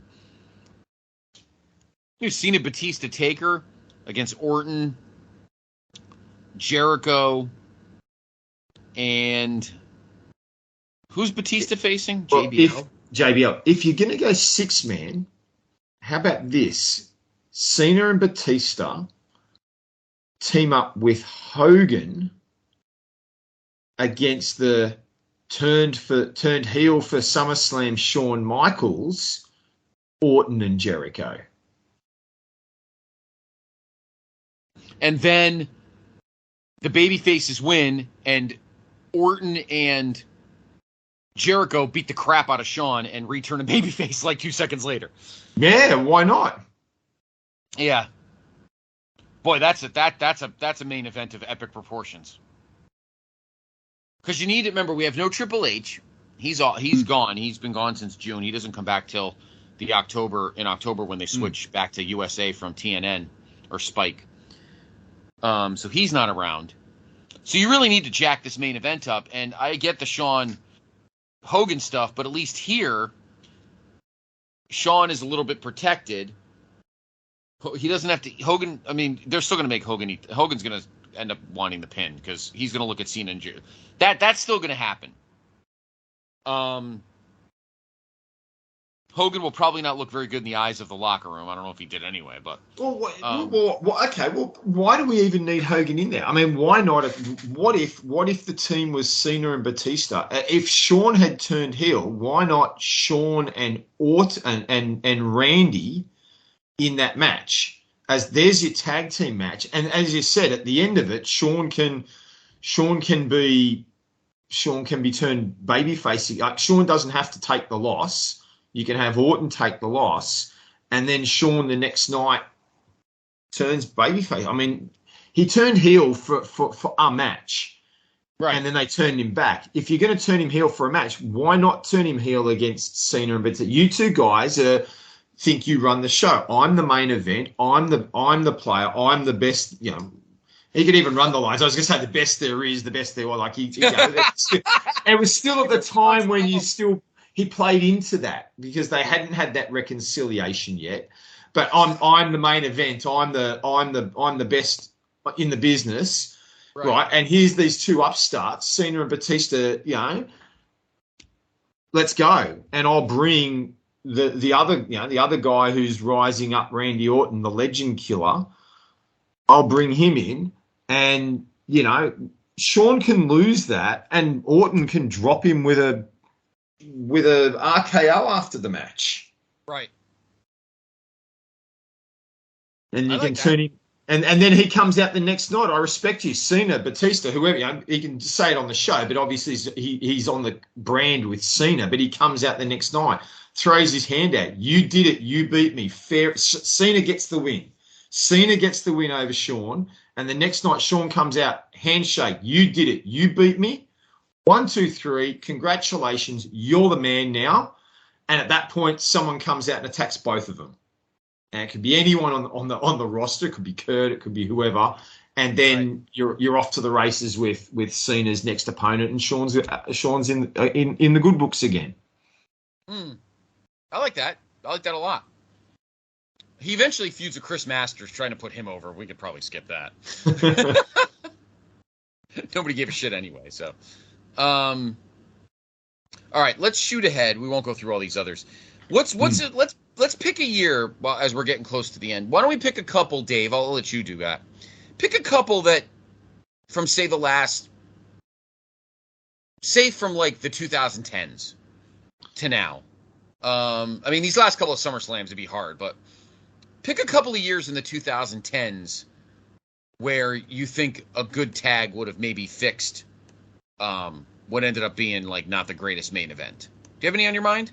Oh, that end up not being the greatest main event. Well, if we jump to one of the things that's in my head, I think a lot of fans would have loved to have seen, sort of post 2010, 2011, with the rise of Punk and the Workhorses, would have been to see Punk and Daniel Bryan together in a match.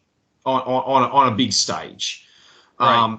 And so finding a year that Punk and Bryan could team up. Now, 2011's not that year. Punk has only just taken the title and Bryan's down low. 2013's an interesting year because Bryan is at the top of the card, but the issue is that's the year he has that fantastic match with John Cena.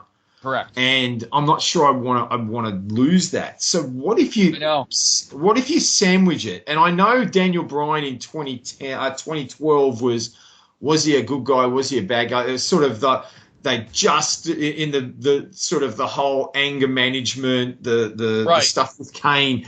But you could probably jig your timeline a little bit and change things a bit earlier. But Daniel Bryan was certainly, this was when the Daniel Bryan momentum was really gathering. And so what if, and Punk had to wrestle Cena and Big Show. So what if you teamed Punk and Daniel Bryan up in 2012 as one side of it?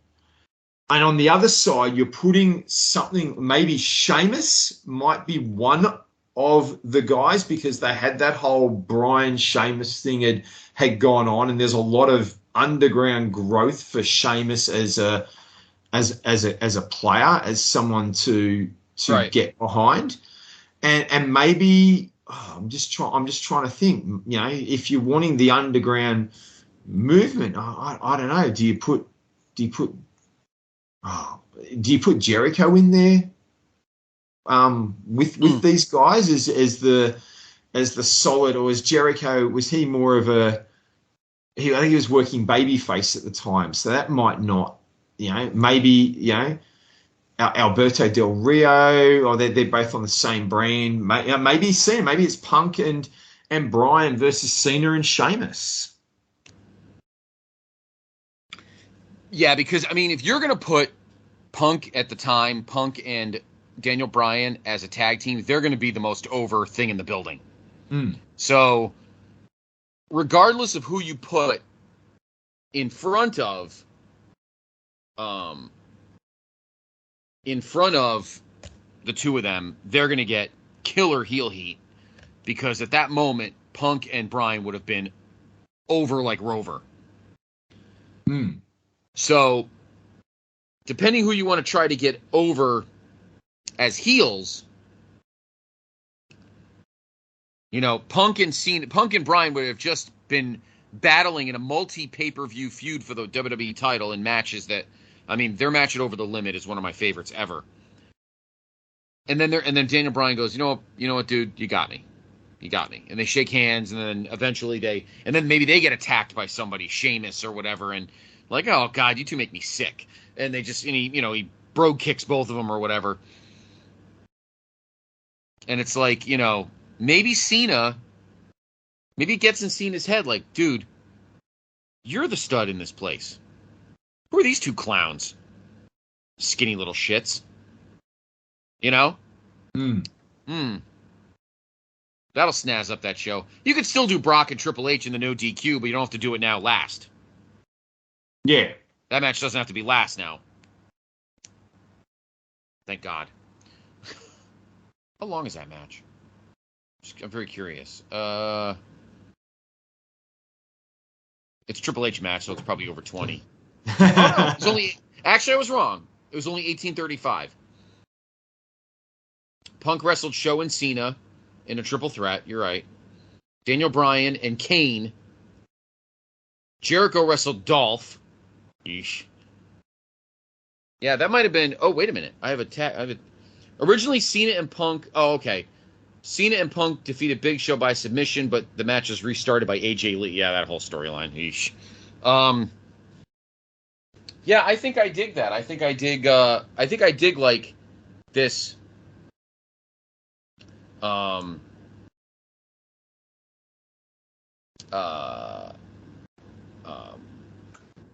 think that I lost my train of thought for a minute. I think you got a mega over team there, the super team, kind of like almost a indie mega powers of Punk and Bryan as a team, and oh man, you could really get something cooking that summer of 12. You really can, because I think it was great anyway. Meanwhile, Cena was in that crap with Johnny Laurinaitis and Big Show, and oh my God, that was just garbage. And meanwhile, Punk and Bryan were putting on 4 3/4 star matches and getting forgotten. So maybe Punk and Bryan get in Cena's face and say, you know what? We've busted our ass all year putting on awesome matches, and you're fumbling around in a cage with the Big Show. That's crap. So we are challenging you at SummerSlam because we're going to make this our brand now. And they will not get booed. Well, maybe the 11-year-old girls will, but the other 96% at that time will not. So, and it could continue Cena's slump after losing to The Rock at 28. Because that was pretty much the storyline, that he lost to Punk.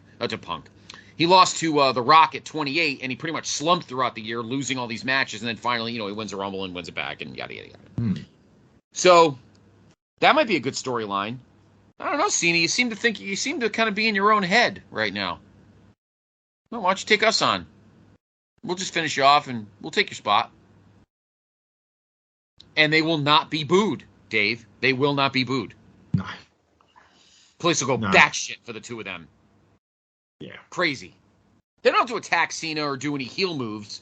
They'll just cut a promo and say, you might have lost your touch, Cena. You lost to The Rock. And I would have had Brock beat Cena at Extreme Rules because that was stupid that he beat him.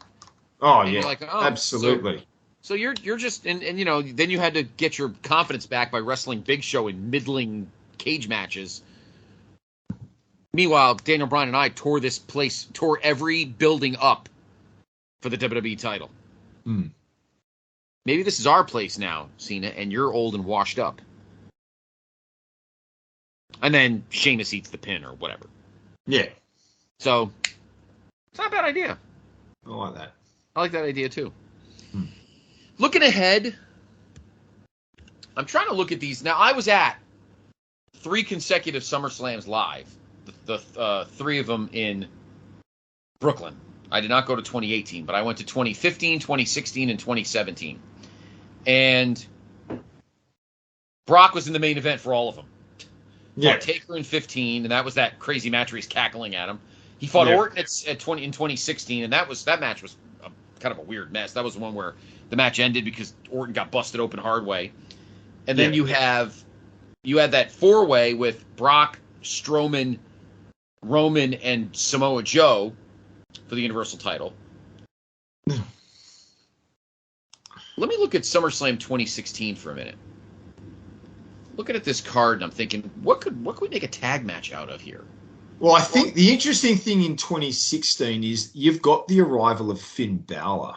Correct. This was, and I know he got hurt in this match, but this was really his pay-per-view debut. But he came in with such momentum out of NXT and the whole the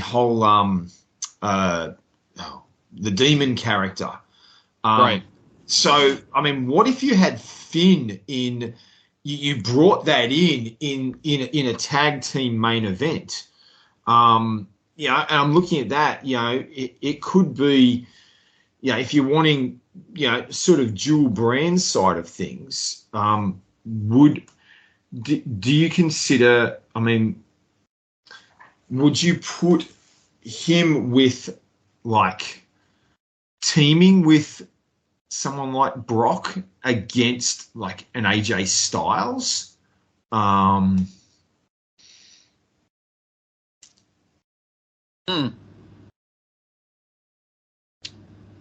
of the maybe one of the maybe or maybe you hook Ambrose and Rollins up, reunite the Shield. Or maybe Roman was. This was when Roman was out. Was this when Roman was out with the cancer issues? Yeah, this is because I'm looking at this card. He's not on it. No, this is when he had to leave. He wrestled. Yeah, he was out. with the leukemia. So what if you put? I mean, Ambrose and Rollins. Look, let's be fair. By 2016, some of the biggest, Dean Ambrose was one of the biggest baby faces in the company. What if you had Ambrose and Rollins team up against Balor and AJ Styles? Or if you had Finn team with Brock against Ambrose and Rollins? Oh, that's interesting. Well, Rollins is a heel. But they're the Shield. Oh, look, we're 2015, 2016. Does it really matter? That is true.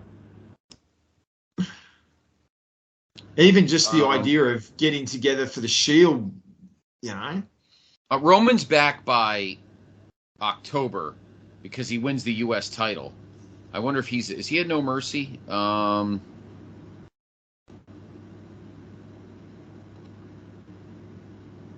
He is not at No Mercy. So he must have come back. Miz, ladder match, Nikki Bella. Yeah, I'm trying to see when he comes back. He obviously came back sometime in October because he's not at No Mercy, which was October 9th, but he's at Hell in a Cell because he's the U.S. champion. So, I mean, in an alternate universe, I'd like to cure cancer. So if we're in another universe and Roman is not sick, or would you still just want a Shield, just the two of them? What do you think? Yeah, look, I mean, the first time the Shield reunited should have been a big deal. It should have been an ultimate big deal. And I was just having a look, and I'm wondering, could that play into the future? Like, is there a year? So I know in 2017 they're all on the same brand. I know they were keeping things individually. At 2018, that's the year that Roman faces Brock, and Seth and Dean are involved in the IC picture. I just, you really wish you could, if you could bring Roman back just a little bit earlier and do it as a 6-man, or even if they, are reuniting of the Shield, maybe in 2015, you've got, maybe Roman makes an appearance in the court. Like it's a tag match. If he's coming back in a couple of months, can we bring him back early? It's one of those questions, isn't it? I always felt, I'm getting back to where I was going, I always feel that the Shield reunion really for the first time should have been a big thing on a major stage. And SummerSlam would be a great place. If you're doing the tag team mega main event, it would be the perfect place to reunite the Shield. And, that time period, 2016 would have been, 2016, 2017 would work really well. I mean, if you go to 2017 when they're all back in the company and Roman's wrestling, could it be, the Shield that year and facing a Brock and AJ and a Randy Orton or a John Cena or something like that? Do you bring them in, Brock and John Cena versus the Shield, and you just need to find a third partner for the other guys?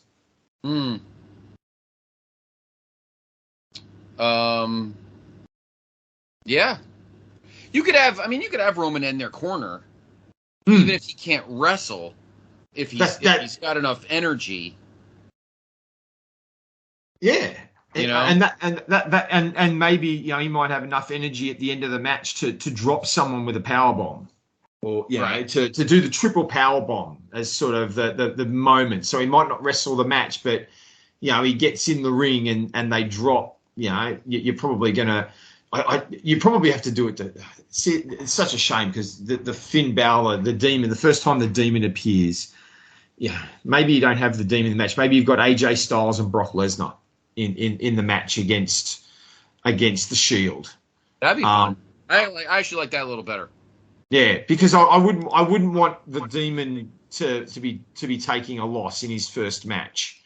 So, AJ and Brock versus the Shield, Roman in their corner. And Roman comes in and they hit the triple power bomb on AJ Styles to get the win. And almost, you've almost got that Brock. You signal ahead, like it's not, they don't have any interaction except for looking at each other or glaring. But Brock and Roman can start the rivalry that they're going to have. The tension can start at that point, looking at each other, glaring at each other, pointing at each other, like, you're in my sights, I'm going to get you one day. I like that. Yeah. I have no problem with that. And I think that will help Ambrose and Rollins stay strong. I think you got some good tension there, and the way the company was in 2016, everyone was getting an opportunity, so I think that's a good start to kind of forge ahead and maybe rebuild Roman after the debacle of WrestleMania 32. Yeah. Maybe you kind of rebuild him a little bit. I mean, he does beat Taker the following year, but that match is awful. Taker, not good. But I think you could rebuild him out of that, and you keep those guys strong. AJ's an awesome heel. He can eat a pin. He's bulletproof, even though he was relatively new for the company at that time. He was bulletproof pretty well when he came in, because he lost to Jericho, and 2 months later he was champion. Yeah, he still beats Dean at Backlash and holds the title till what? When did Cena win it? Oh, Royal Rumble, because he was trying to tie the record. I like that one, Dave. I like that one. Well, I think we have done an exemplary job this evening of going back and really giving you listeners and fans the best alternate SummerSlam main events that we could, using the parameters of the way that the first SummerSlam in 1988 was handed to us. And Dave, you were awesome as always. I hope I held my end of the bargain. It was just amazing. You always do. I appreciate that. Thank you. And I hope everybody enjoyed it. So that is it for this month's episode of Through the Looking Glass. Dave, where are you? Where can everyone find you? Because you're a great guy to talk to. Oh, I appreciate it. You can reach out to me through Facebook, lurking the pages. You can find my profile. Feel free to send me messages and touch base. And you can also hear me, as I mentioned earlier, you can hear me on the Chronoso Monthly.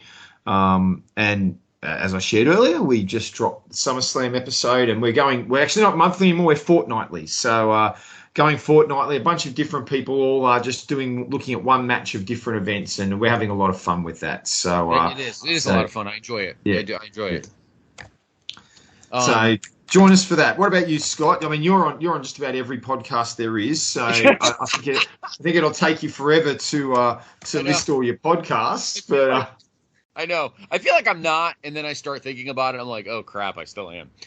You can follow me on Twitter at Scott C. Podfather, but most definitely follow the brand on Twitter at PTBN Wrestling or X.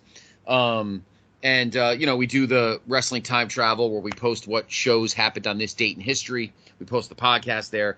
All right, let's see. You can hear me on the Place to Be podcast with the PIC, myself and JR, 630-something episodes still going. You can hear me on Place to Be Nation's main event. You can hear me on the NWA Saturday special, myself and the Doctor. You can hear me on this show, duh.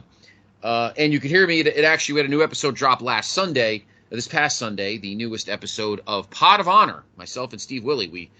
We talked about 4 matches during the crossover between Ring of Honor and New Japan Pro Wrestling in 2014 and 2015, with one match from 2004 that was really amazing. And I think that's it. Now I'm probably thinking others. Anyway, we'll be back, Dave and I, for the 2-year. Well, no, it wouldn't be our 2-year anniversary. It'd be our 24th episode. October will be our 2-year anniversary. We'll get to there, and we'll come up with another delicious topic. Let's see, September, Dave. WWE Fall Brawl? No. No, we'll think of something fun. In any event, again, follow the brand on Twitter at PTBN Wrestling. You can follow, of course, get all the pods everywhere on Podbean, placetobe.podbean.com. Of course, with all the quadapods, the no-so. Within that is the Jenny position and, of course, the PTB Pop experience. All the podcatchers, Spotify, Apple, Amazon, Stitcher while it's still around, although I think it's already closed. And we'll be back next month. So have a wonderful rest of your August. Enjoy all the pay-per-views coming up. My God, we got AEW All In or All Out, All In. We got Victory Road. I've got a bunch of shows coming up in the next several weeks in wrestling today, current. But I know you love our journeys through times and places unexplored. So join Dave and I in September through the Looking Glass.